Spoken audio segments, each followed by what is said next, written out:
Hola, hola, espero que me estén viendo ahí. Ah, háganme saber si ya estamos conectados y si nos estamos viendo en el canal. Como ustedes saben, estamos pues en vivo, transmitiendo aquí en comunidad, esperando que pues esta información sea valiosa para ustedes. Y pues como ustedes saben, Um, yo estoy muy contenta de este año empezar nuevas transmisiones en vivo. Espero poder hacerlo bastante seguido. Y esta es la primera de este año, de este mes que está terminando de enero, con el título de Un camino hacia el diagnóstico, que es lo que nos trae a todos nosotros en esta comunidad. Eh, y bueno, sé que todos ustedes están esperando el recibir información de valor, y espero que esto pues les sirva. Háganme saber todas sus preguntas. Si no las puedo contestar en esta media hora que vamos a estar juntos, pues bueno, escríbanmelas, déjenmelas aquí abajo, aquí mismo, y trataré de contestarlas todas en la medida que pues vaya teniendo este tiempo para contestarles cada una de sus preguntas. ¿Ok? Así que bueno, vamos a comenzar.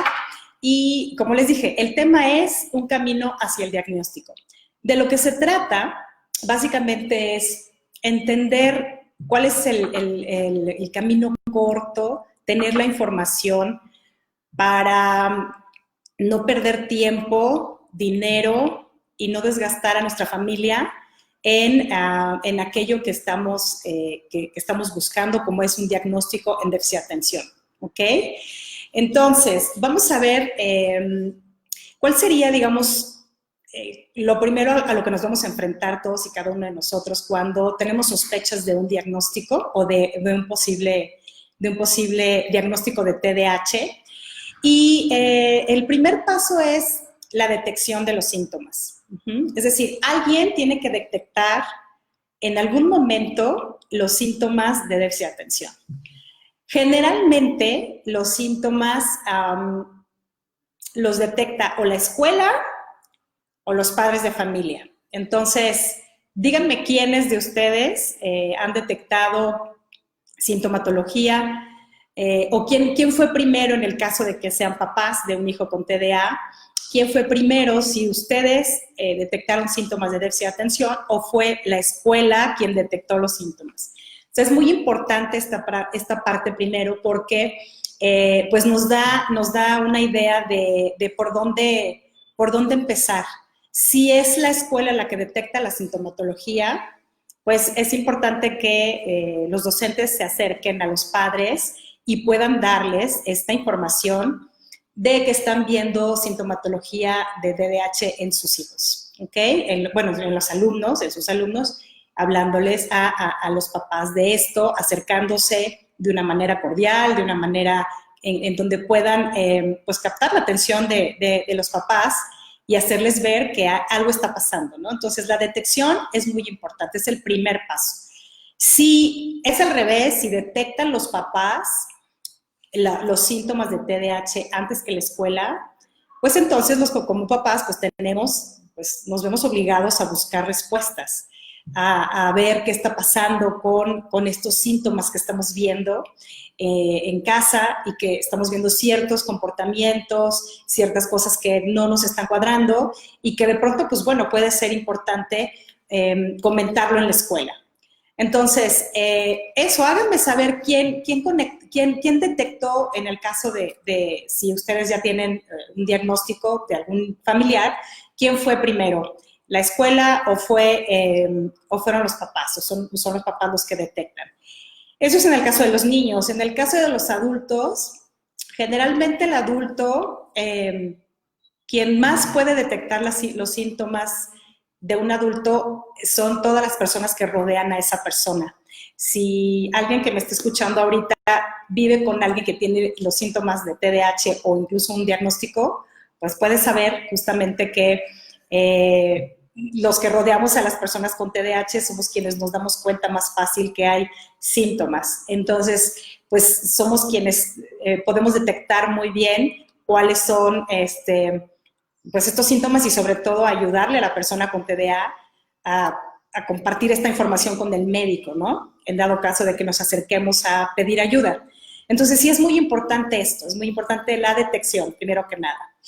El segundo paso para este camino hacia el diagnóstico es que una vez que ya detectamos los síntomas, ya sean los papás o los maestros o la pareja o los hijos que viven con el papá que tiene TDA, etcétera, una vez que ya detectamos esto, viene el segundo paso, que es la valoración. Aquí yo quiero decirles algo, muchos papás se confunden, hay muchísima confusión en cuanto a qué hacer, ¿no? Una vez que detecto síntomas o tengo sospechas de que tal vez mi familiar, mi hijo, mi primo, mi papá, mi mamá tengan TDAH,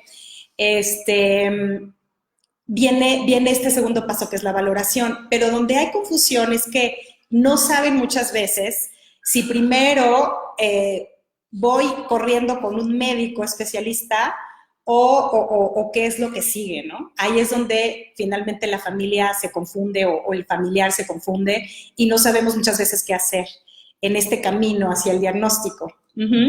Entonces, gracias, ya me están aquí escribiendo. Ana, gracias. Ana Leo, gracias por conectarte. Dice, yo como mamá lo detecté y en tu coaching encontré respuestas y ahora mi hijo está medicado. Muy bien, Ana, excelente. Qué bueno que nos compartes esto, ¿no? Efectivamente, bueno, tú estás en esta parte donde como mamá lo detectaste antes que en la escuela, ¿no? Pero hay muchos casos donde es al revés, hay muchos casos donde la escuela es quien detecta primero los síntomas y nos hacen saber a los papás que hay presencia de TDAH en esa personita, ¿no? En ese alumno. ¿Ok? Entonces, muy bien.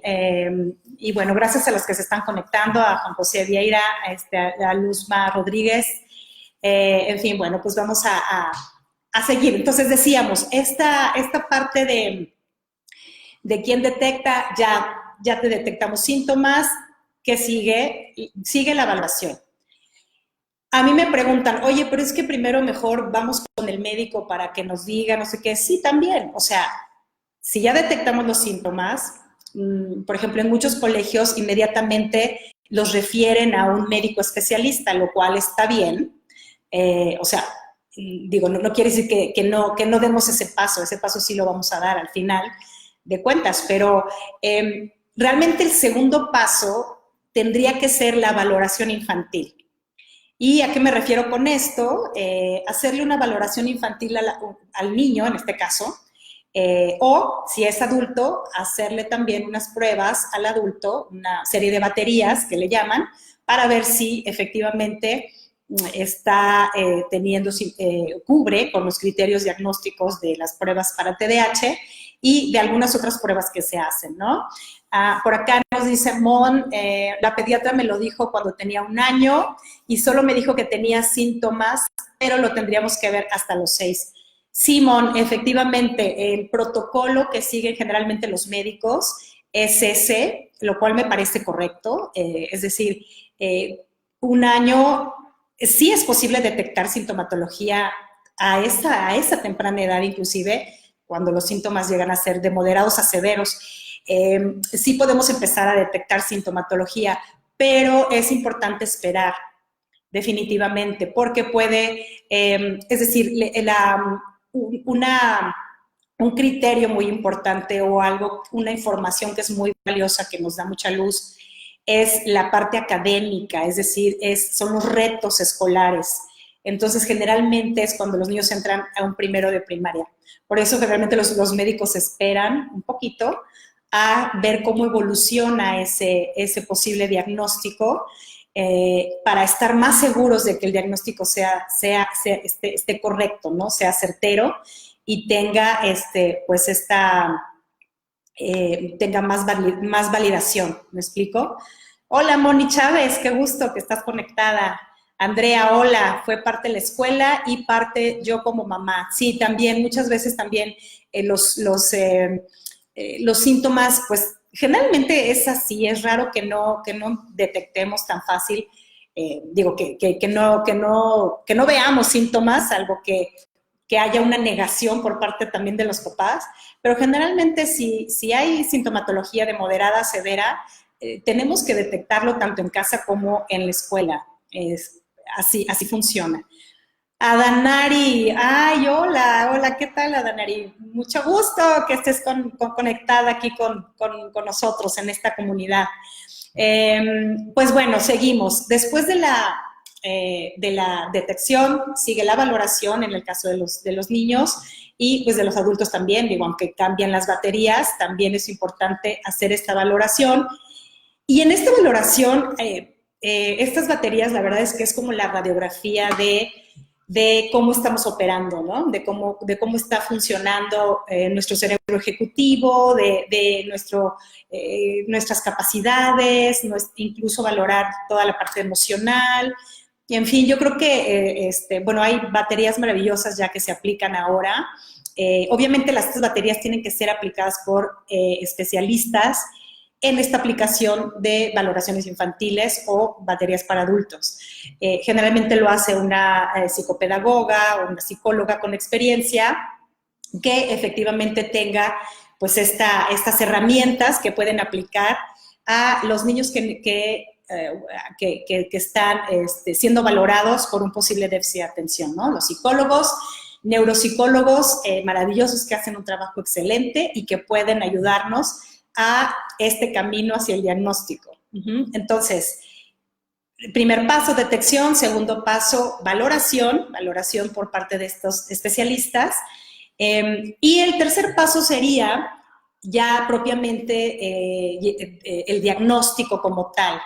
Es decir, los médicos especialistas en realidad son quienes tienen la facultad de dar ya el diagnóstico como tal, ¿verdad? Vamos a ver ahorita quiénes tienen a qué médicos especialistas me refiero. Pero antes de pasar a ser más puntuales en los médicos, lo que sí quiero decirles es que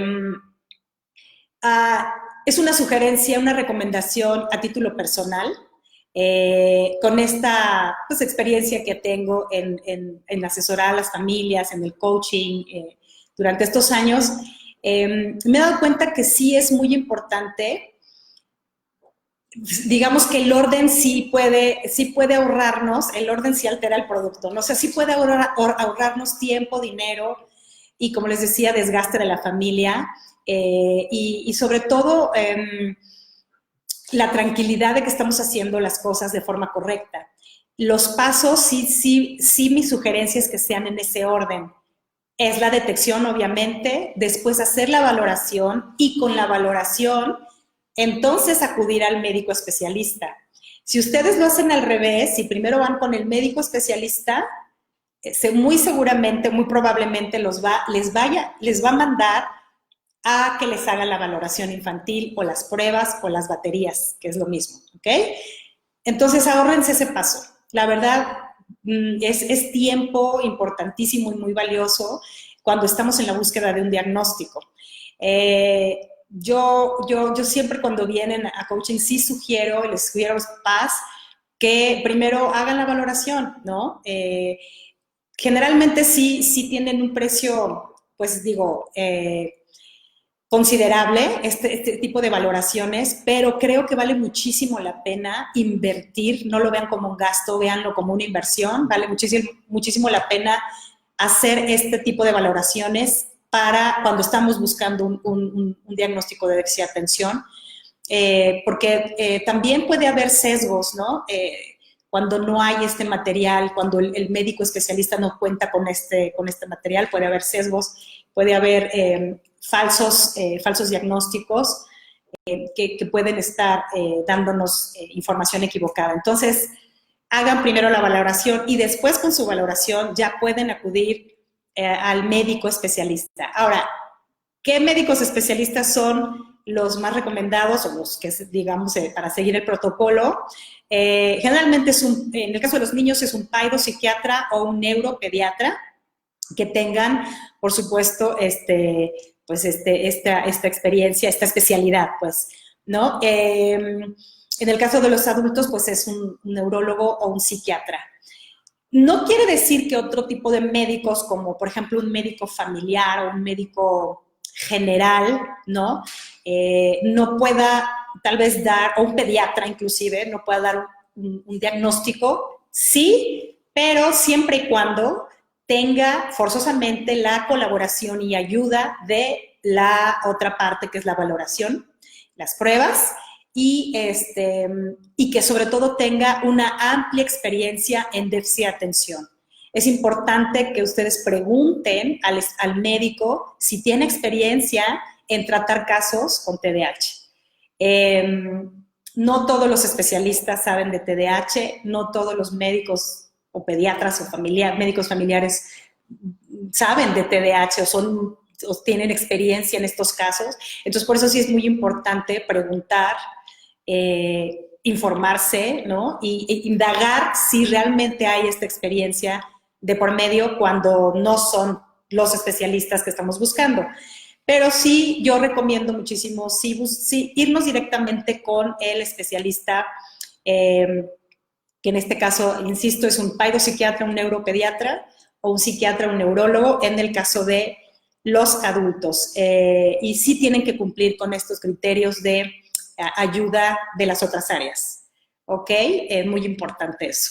Entonces, pues estos son los especialistas capacitados, ¿no? Para dar un diagnóstico con el apoyo de las evaluaciones, por supuesto, las pruebas. Ahora, una pregunta muy importante que todos nos debemos hacer es ¿cómo llegamos al diagnóstico? Aquí Mayra Lorena Nava. Hola Mayra, ¿cómo estás?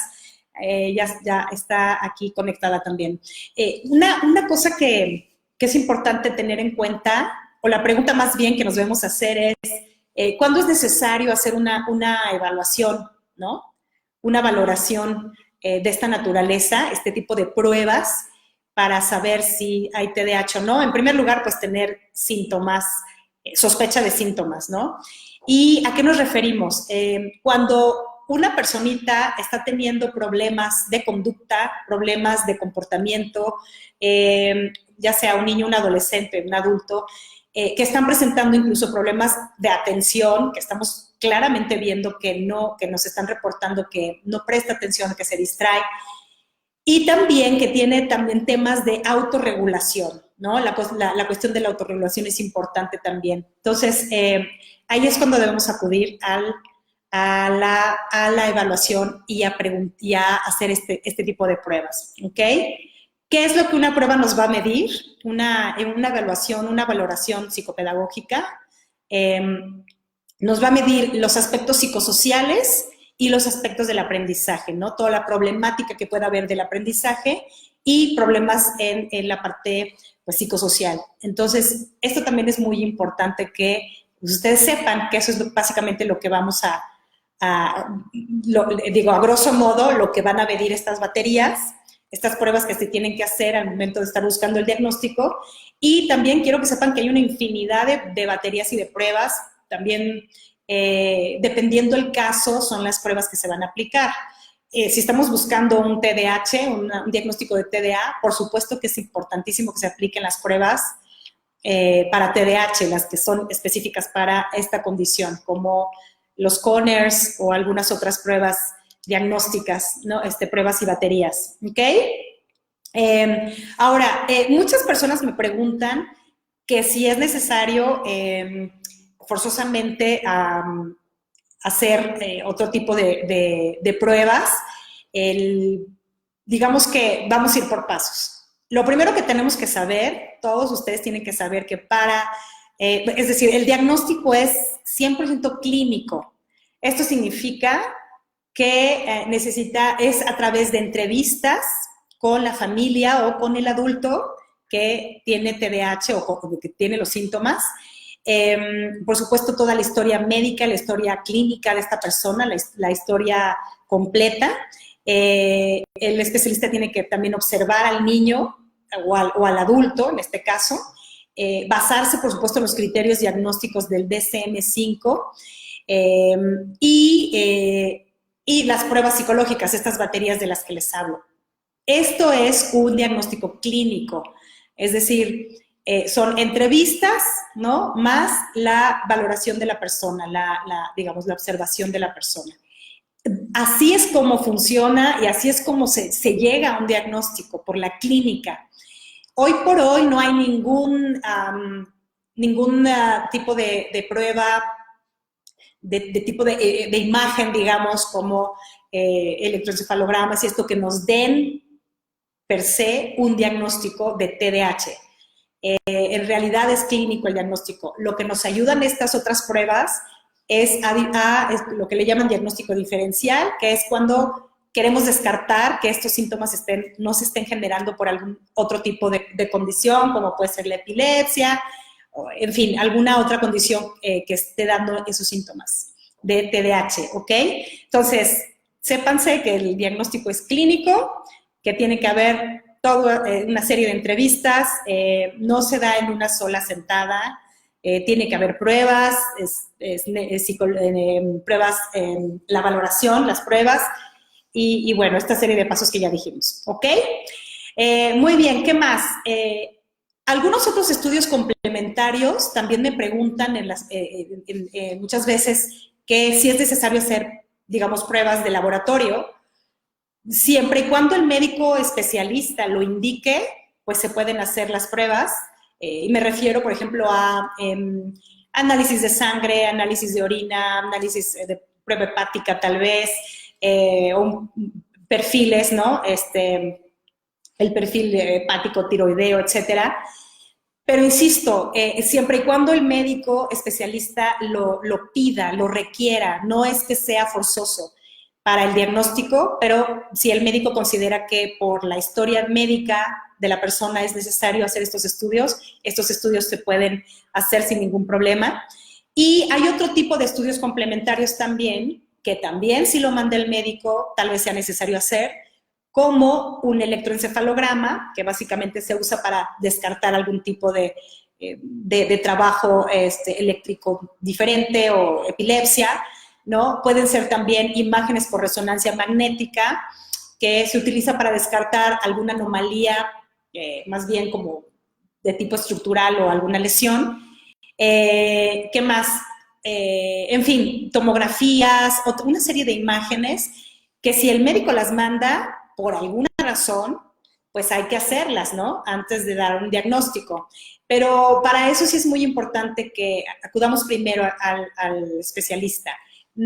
Hay muchos papás que cuando les dicen que hay tal vez un TDAH, un probable TDAH, lo primero que hacen es correr a sacarle un electroencefalograma y tal vez ni siquiera sea necesario. Entonces, bueno, pues yo creo que los pasos también, insisto, son importantes para ahorrarnos este tiempo y pues hacer como las cosas más fáciles para ustedes, que este camino hacia el diagnóstico pues sea lo más fácil posible, ¿no? Para ustedes, aunque sí son una serie de cosas que hay que hacer, pues sí es muy importante bueno, que sigan estas sugerencias, estos pasos para que les vaya mucho mejor. Otra cosa que les quiero decir acerca del diagnóstico es que, bueno, ustedes saben que los síntomas, las características, digamos, principales del déficit de atención es impulsividad, es inatención, impulsividad e hiperactividad. Y existen síntomas y criterios diagnósticos muy específicos para decir si sí o sí una persona tiene TDAH. Eso también es muy importante, ¿ok? ¿Dónde pueden ustedes buscar esos síntomas y esos criterios diagnósticos para asegurarse que están cumpliendo con ello y que efectivamente, ¿no? Pues el médico especialista pues está basándose en estos criterios diagnósticos. Uno de los digamos, de los manuales, de los documentos que pueden ustedes tener o comprar es el Manual Diagnóstico y Estadístico de los Trastornos Mentales, el famoso DSM, por sus siglas en inglés, versión número 5. Ahí es donde aparece digamos, esto lo genera la Asociación Psiquiátrica Americana y es, digamos, que la Biblia para todos los médicos, ¿no? Especialistas en toda esta cuestión de condiciones de salud mental. Aquí aparece como trastorno por déficit de atención e hiperactividad. Ajá. También está, por otro lado, estos criterios diagnósticos y estos síntomas, los que anden en esta búsqueda del diagnóstico, también los pueden encontrar en el CIE-10, que también es esto lo genera la OMS, o la Organización Mundial de la Salud, y en el CIE-10 aparece como síndrome hiperkinético de la infancia, así lo van a encontrar, no lo van a encontrar como TDAH, ¿ok? Y aquí viene la clasificación internacional de las enfermedades y aparece aquí en el CIE-10. Esos son los documentos donde ustedes pueden encontrar los síntomas y los criterios diagnósticos en esta búsqueda de un diagnóstico para déficit de atención, ¿ok? Por acá alguien me preguntó, Moni, ¿cada cuánto tiempo se recomienda la revaloración? Qué buena pregunta, Moni.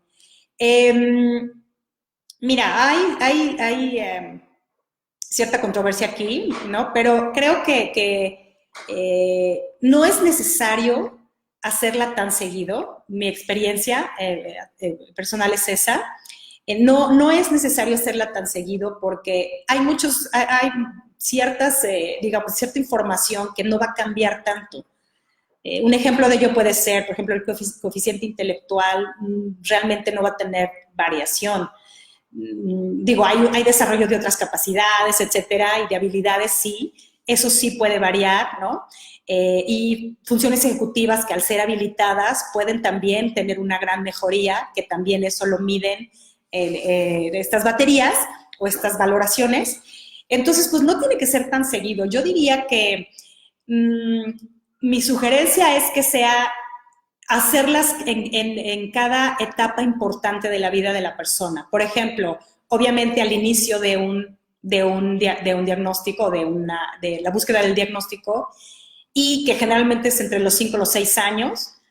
Después, tal vez cuando termina la primaria, tal vez cuando entra a secundaria, tal vez hacerle otra valoración para ver cómo ha avanzado y si le ha funcionado incluso el tratamiento que está llevando a cabo, si es que está llevando un tratamiento, y saber cómo va, ¿no?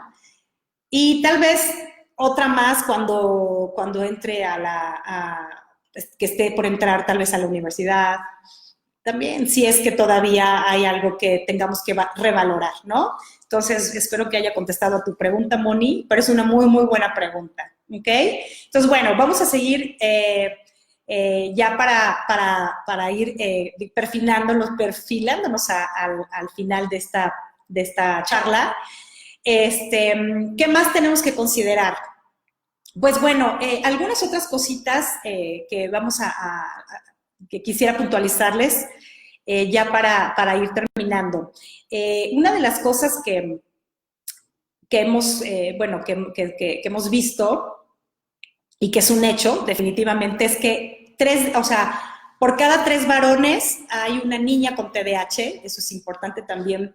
Lo vemos pues los que acompañamos a todas estas personas con TDA y familias, vemos que sí, efectivamente lo que dice la estadística generalmente se cumple en el consultorio. Por cada 3 varones hay una niña, ¿ok? También es un hecho que los niños con TDA siguen presentando la sintomatología, 70% en la adolescencia y 50% en la edad adulta, ¿ok? Esto significa que pues una gran parte de aquellas personas que presentan la sintomatología en la infancia muy probablemente sigan con sus síntomas cuando sean grandes, cuando ya sean adultos.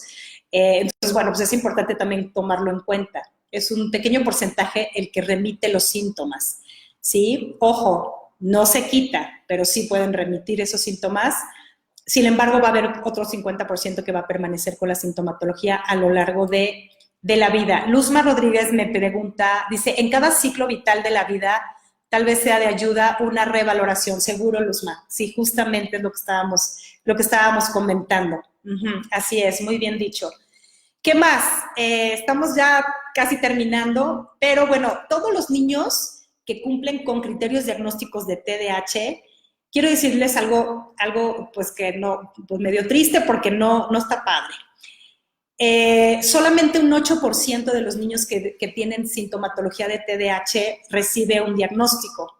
Entonces, esto, pues, sí nos debe hacer conscientes de que, pues, son muy pocos. La verdad es que, aún viendo los síntomas, muchas veces eso se queda en el aire y, pues, la persona con TDA, pues, va por la vida, por la libre, sin recibir ningún tipo de ayuda.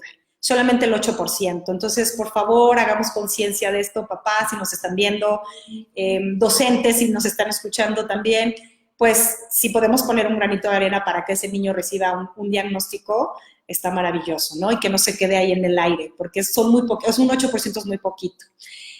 También decirles que todos los niños con diagnósticos, más bien de todos los niños que reciben un diagnóstico, menos de la mitad reciben un tratamiento en algún momento de su vida. Entonces, no solo no son diagnosticados, sino que además los que son diagnosticados, menos de la mitad van a recibir tratamiento. Entonces, por eso también hay que hacer mucha conciencia de buscar el diagnóstico. Hay muchísimas personas que se quedan con y de buscar no solo el diagnóstico, además el tratamiento, porque muchos diagnósticos se quedan en el cajón. Ahí se quedan en el cajón del buró de los papás y tal vez nunca vuelven a pisar el consultorio de un médico, de un especialista, y pues la persona con TDA pues está, digamos, sin recibir esta ayuda. Entonces, pues también hay que ponernos las pilas y hay que hacer todo lo posible por ayudar a que se llegue a este diagnóstico de la manera, ¿no?, en que podamos ayudar, ¿vale?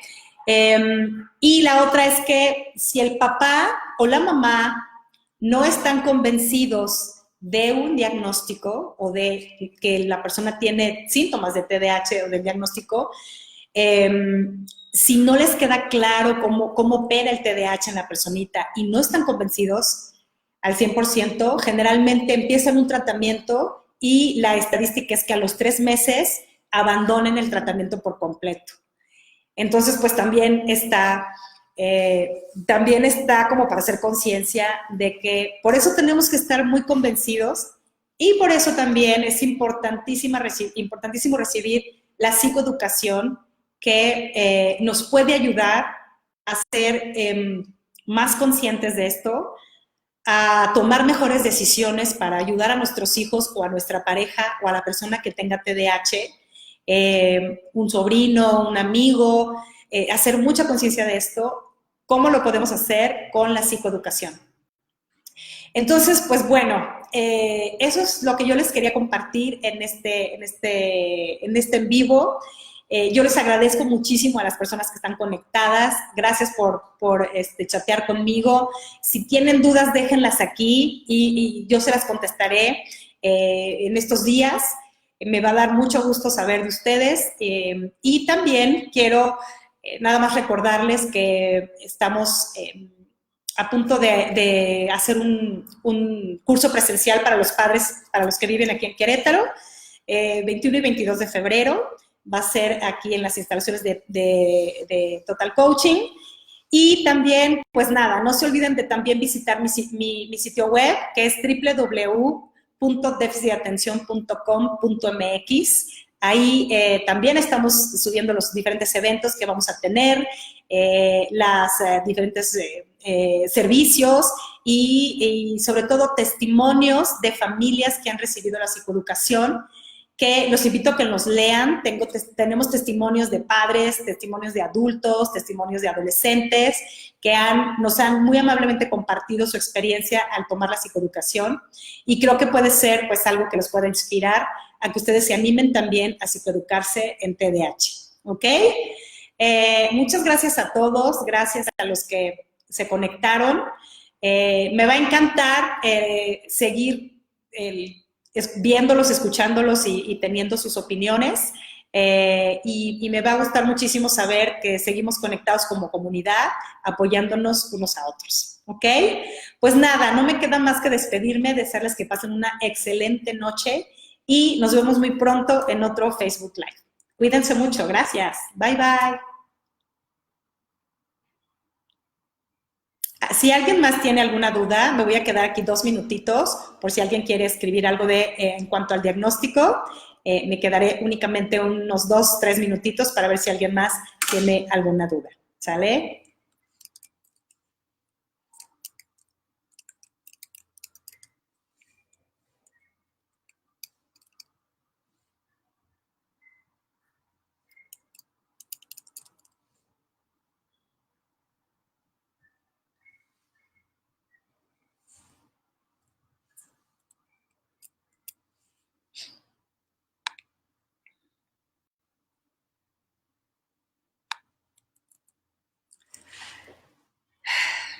Bueno, Ana, Leo, excelente información. Gracias, Moni, gracias, Adriana. Adriana Morales, gracias. Luzma, gracias. Gracias a ti también, que tengas un excelente año. Y bueno, pues estaremos en contacto. Creo que ya son todos los mensajes. Me despido de todos ustedes. Déjenme ver si no hay más. Creo que no, ya estamos todos. Súper. Muy bien. Pues nada, gracias también a todos los que se conectaron. Betsabe, Adriana Morales, ¿quién más me faltó? ¿Alguien? No sé. Tere, Mons, perfecto. Bueno, pues que estén muy bien. Gracias a todos. Bye bye.